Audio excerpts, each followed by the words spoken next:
Hello, my name is Robert Hightower. I work at Hightower Games. This is a talk I wrote for the Tri-City Game Developers Game Development Summit of 2021. Unfortunately, that summit didn't happen, so I thought I would record this as a standalone talk. So here we are. The name of this talk is Combinatorial Implosion, a case study in floating modules. It is aimed at any game developer or narrative designer who is encountering some pain with branching narrative.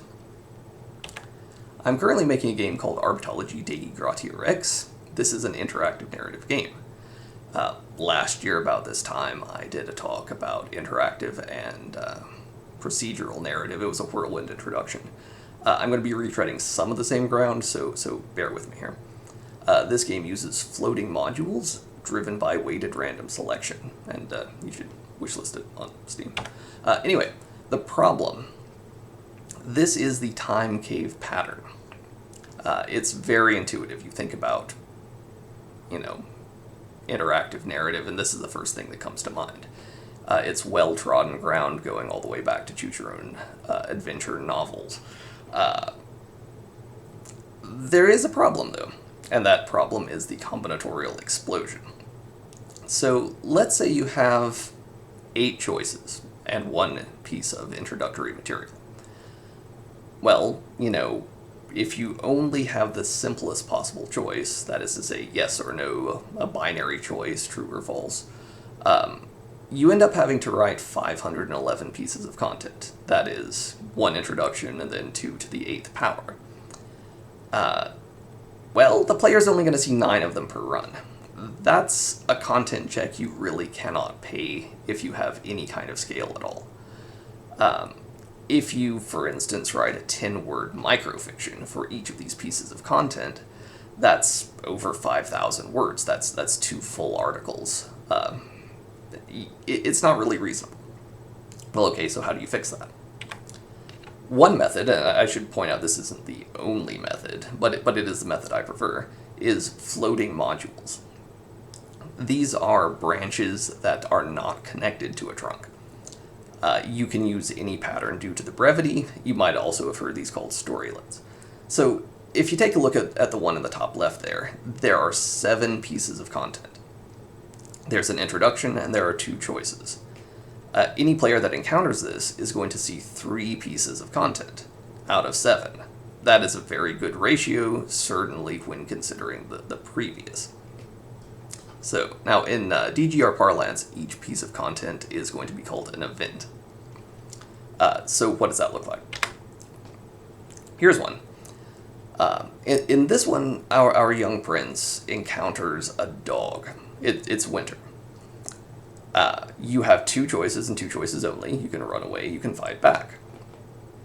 Very simple, like I say. So what does that look like?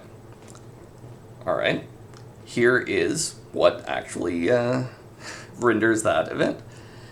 You'll notice right away that this event has a number of properties. You've got a name, which is a unique string that identifies it. You've got a flag telling you if it is unique. That is to say, does this or can this event be chosen once or many times, or can it be chosen after a delay?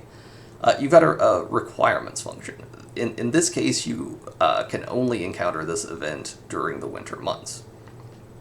Then we have the main meat of the event.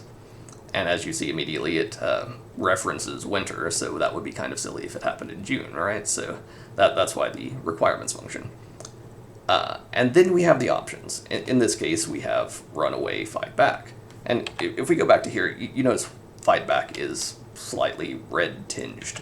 Well, that's the risk of the event. Each event kind of telegraphs its risk by the shade of red, and in this case, fight back has 128.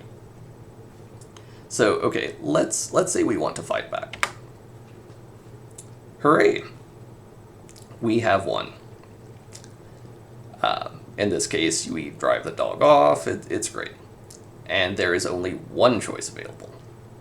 Okay, so what does this look like? So you start off by having a little bit of exposition, then we add the bravery trait. Then we have a random number selection to choose what happens. we can either win or we can lose. If we lose, we also have the wounded trait added. And, you know, I know, random number generator, right? That sucks, okay, whatever.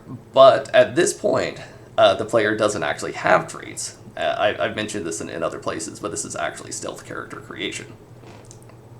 The next interesting bit is in the one option available, you see it referencing a edu dispatch event. Well, okay, what's that? You'll notice that this is different because there are a lot of options. This allows the player to have a broad amount of control over what happens. It's no secret that this game is heavily inspired by King of Dragon Pass and its spiritual successor, 6 Ages Ride Like the Wind. That game kind of had a flow of player-directed events and random events, and I totally stole that. Anyway, what does this look like under the hood? Well, this is a little bit more complicated. You'll see some of the common features as with all the others so far. The main text is, of course, going to be changed by what turn it is. If you are under turn 13, you have the main event. If you are later, you have something else, which is a spoiler, sorry. If it is the first turn, there's even more exposition. Now, there's a lot of options, like I said.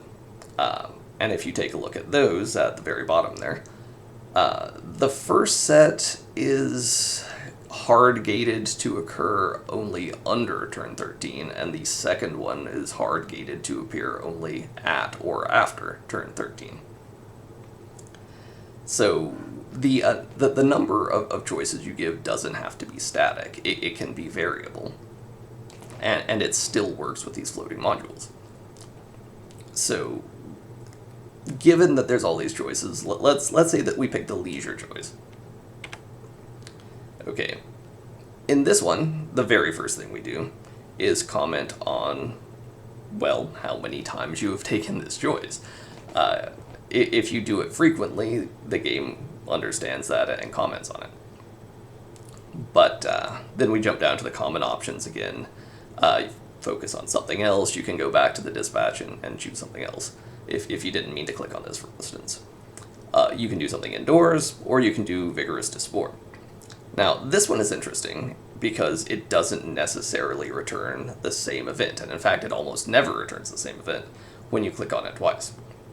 So on Shrove Tuesday, Christmas, and Easter, you can do the football event, as one does. It's actually historical. January, you hunt a boar, there's archery, swimming, etc. So, you know, let's say we try the vigorous to sport. Oh, and another thing. If you are wounded, for instance, if you were bitten by the dog in the previous event, you may be prevented from picking this. Emergent storytelling. Anyway, we picked this one.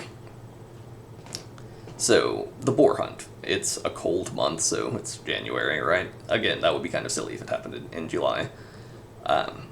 It updates your stats based on a common thing for outdoor events. It tends to make you hardier and whatnot. And this one in particular raises ambition. The interesting thing here is, though, the single option given returns not an event, not, you know, a dispatch event or anything, but instead it just returns false. Well, okay, what happens? That is a request for a random event, which looks like this. Now, the very first part of this is trying to figure out what we can exclude. Before we do this, we partition all the events based on their phase. That's because there's a lot of events, and trying to do a linear search over all of them is not a good idea. So then we check of the events in phase, which ones can we exclude? Once we find the ones that we cannot exclude, we record those events and their weight, we update the sum of weights, and then we just do a simple random, weighted random selection and return that event. Alright. So you take a step back, and this right here is basically what I've described. You have a dispatch event, which leads into a player-directed event, which leads into a random event, which then circles all the way back up to the dispatch event. Now, that's a whole lot simpler and a whole lot more scalable than just branching endlessly in a combinatorial explosion. Now, each of these boxes is going to be a full floating module, not just, necessarily, though it could be a single piece of content. But still, this is manageable, but endlessly branching is not manageable. It can get a little bit more complicated than this. So let's say it's your birthday, or let's say it's tax day, one of the 4 quarter days.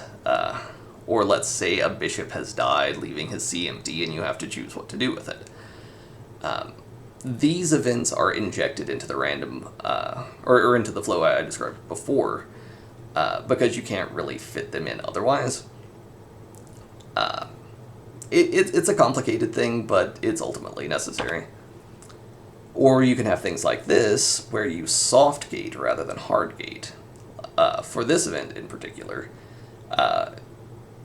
your king is kind of traveling and upset by the bad weather, and there's a bunch of events he can do that aren't terribly good, and then one that can be kind of good, but in this instance, the king lacks the traits to actually select it. You might be able to select it anyway, but it uses willpower, which is a